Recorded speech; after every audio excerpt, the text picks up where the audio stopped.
نئی زندگی۔ علامات کبریٰ کا ذکر، بڑی علامتیں جو کہ بالکل خرق عادت کے انداز میں ہوگی، جن کا معاملہ جو ہے وہ آپ کے ناپ تول میں نہیں آ سکتا، آپ کی کیمسٹری فزکس اس کا جو ہے وہ نہیں کر سکتی، ادراک ہوگا یہ قیامت کی۔ ان میں نمبر ایک کیا ہے؟ ایک بہت بڑا دھواں آئے گا، پوری دنیا کو لپیٹے گا۔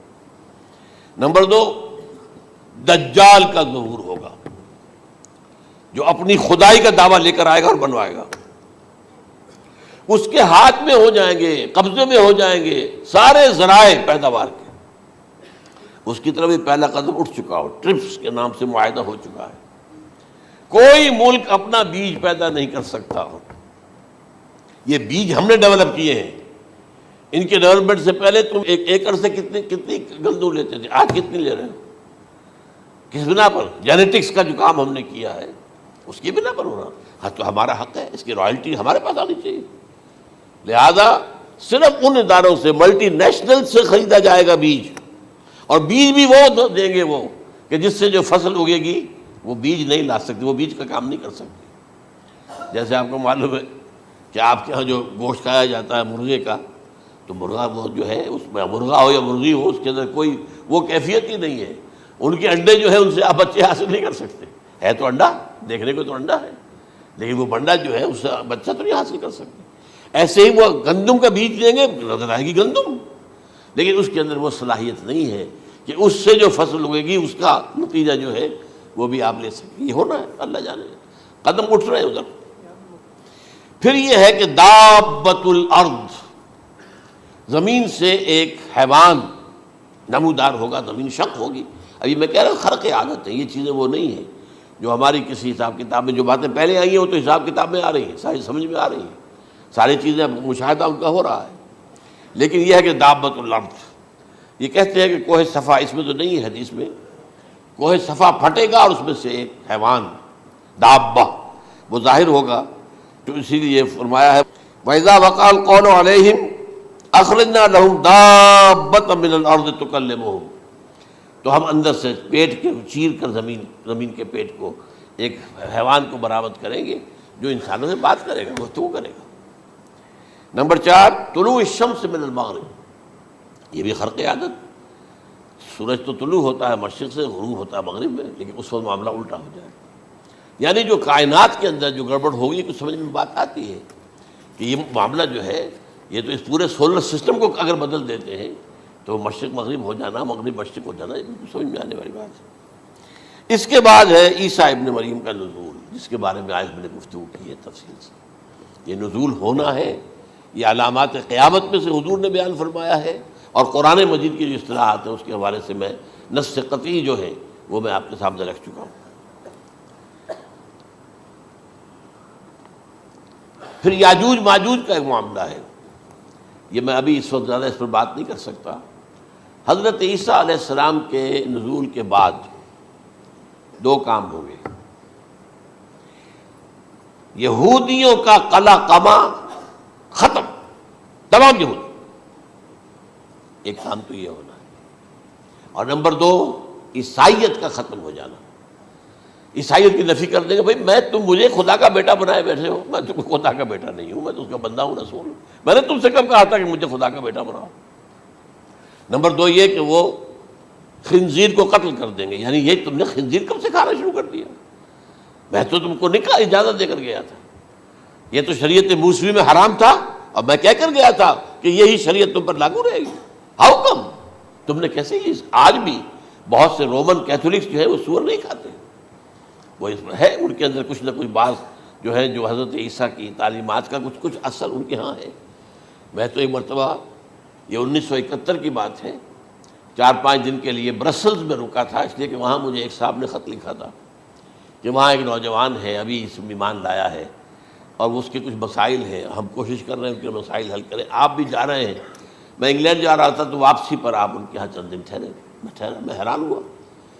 ویسے اس نے مجھے اپنے گھر ٹھہرایا نہیں، اس لیے کہ ماں باپ تو اس کے کرسچن تھے، اور پولیس کا چیف آفیسر اس کا باپ تھا، چیف آف پولیس فورس۔ اس نے مجھ سے ایک دن کھانے پہ بلایا، میں ہوٹل میں ٹھہرایا مجھے، اس نے کہا آپ اطمینان سے یہاں کھانا کھائیں. اس گھر میں نہ آج تک کوئی شراب کی بوند آئی ہے اور نہ ہی کوئی بوٹی آئی ہے سور کی. Roman Catholics. اب اکلوتا بیٹا تھا یہ عبدالعزیز، نے بعد میں نام رکھا، وان کینٹر اس کا نام تھا جو کہ اوریجنل تھا. پھر اس نے نام رکھا عبدالعزیز وان کینٹر، پرانا نام بھی بحال رکھا. نہایت نیک، نہایت خوبصورت. 28 سال کی عمر تھی اور اس وقت میں نے دیکھا تھا کہ اس کی فقہی معلومات جو ہے میری معلومات سے 10 گنا زیادہ. اس کی وجہ کیا ہے؟ وہ گیا تھا موراکو میں ایز اے ٹیچر ملازمت کرنے، پیسہ کمانے. وہاں وہ مسلمانوں سے اس کا ہوا رفت ضبط ہوا، اسلام کی تعلیمات سامنے آئی، اسلام لے آیا. اب اکلوتا بیٹا ہے اور ماں باپ جو ہے کرسچن کیتھولکس. جب وہاں سے واپس آیا تو پھر کہتے ہیں کہ ہمارے درمیان ایک معاہدہ ہے، وی آر لیونگ ٹوگیدر، لیکن یہ معاہدہ ہے ہم مذہب پہ بات نہیں کریں گے، بس باقی جو بھی ہے وہ ساتھ رہ رہے ہیں. لیکن میں حیران ہوا، مجھے معلوم نہیں تھا. اچھا اس کے بعد اس نے جب اسلام کا فیصلہ کیا تو اس کے سامنے سوال آیا کون سی فقہ اختیار کروں. تو اس نے بڑی جو ہے تھورو اسٹڈی کی ہے تمام فقہوں کی، کمپیریٹو اسٹڈی. ان کو کرنے کے بعد پھر فائنل فیصلہ اس کا یہ تھا کہ حنبلی فقہ میں اختیار کروں. چاروں فقہوں میں سب سے لیٹسٹ حنبلی ہے، یعنی حنفی نمبر 1، پھر مالکی نمبر 2، پھر اس کے بعد شافعی نمبر 3، پھر یہ امام احمد ابن حنبل ہے. اور امام احمد ابن حنبل کے زمانے تک احادیث بہت بڑے پیمانے پر جمع ہو چکی تھی، جبکہ ابھی حضرت امام ابو حنیفہ کے زمانے میں کوئی اتنا زیادہ جو ہے حدیث کا بھی ذخیرہ نہیں بنا تھا. اسی پر تو لوگ حیران ہوتے ہیں کہ زیادہ حدیث امام ابو حنیفہ کے علم میں نہیں تھی، لیکن مجال ہے کہ ان کا کوئی فتویٰ جو ہے کتاب و حدیث کے، کتاب اور سنت کے خلاف ہو. اگرچہ انہوں نے صاف کہا کہ اگر تم پاؤ کوئی ایسی سچی حدیث، پختہ حدیث جو میری کسی رائے کے خلاف ہو تو میری رائے کو دیوار پر دے مارنا اور اس صحیح حدیث کی پیروی کرنا. لیکن ویسے اس کے بعد یہ کمال یہ ہے کہ بہت ہی کوئی شاذ معاملہ ہے کہ جس میں ان کا کوئی فتویٰ وہ کتاب و سنت کے منافی ہو یا سنت کے منافی ہو. کتاب پہ تو سوال پیدا نہیں ہوتا، کتاب تو ساری ان کے سامنے موجود تھی. اس کے بعد یہ ہے کہ یاجوج ماجوج، اصل میں بتا رہا تھا آپ کو کہ جب عیسائیت بھی ختم ہو گئی، یہود ویسے ختم ہو گئے، استیصال ہو گیا، جڑ کٹ گئی.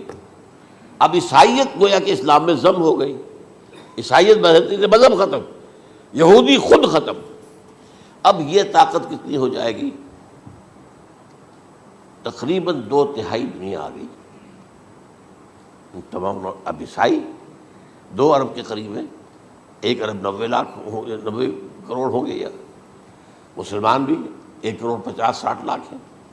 دونوں کو جوڑ لیجیے کتنے ہو گئے؟ 6 ارب کل آبادی ہے. لیکن اس کے بعد آتا ہے یاجوج ماجوج کا خروج. یہ یاجوج ماجوج میرے نزدیک چائنا اور رشیا ہے. ان کی مجموعی طاقت اتنی ہوگی اور یہ اس طرح آئیں گے ہر اونچائی پر سے اترتے ہوئے، پھسلتے ہوئے. جیسے 1962 میں جب وار ہوئی تھی بٹوین چائنا اینڈ انڈیا 1962 میں، تو وہ اس وقت کا نقشہ جو آج بھی اخبارات میں پڑھتا تھا تو یہاں waves after waves of Chinese soldiers were coming down the slopes of Himalayas. یہ تو وہ ہے نا جن کی تعداد کا کوئی حساب نہیں ہے. اور رشیا اور یہ مل کر جو ہے، میرا اندازہ یہ ہے کہ جب پہلے ملحمۃ العظمیٰ ہوگی وہ عیسائیوں اور مسلمانوں کے درمیان، اس وقت یہ دونوں پاورز نیوٹرل رہیں گی. لیکن غالباً یہ بات طے کر لیں گی کہ ویپنز آف ورلڈ جو ہے ماس ڈسٹرکشن، یہ استعمال مت کرنا. اگر یہ ویپنز آف ماس ڈسٹرکشن استعمال کرو گے تو ہم میدان میں آ جائیں گے. اس میں وہ جنگ جب ہو چکے گی، پھر حضرت عیسیٰ کو فتح حاصل ہو جائے گی، اور پھر یہ کہ یہودیت ختم ہو جائے گی، عیسائیت بطور مذہب ختم ہو کر اسلام میں ضم ہو جائے گا. پھر وہ 40 برس کا عہد حکومت ہے حضرت عیسیٰ علیہ السلام.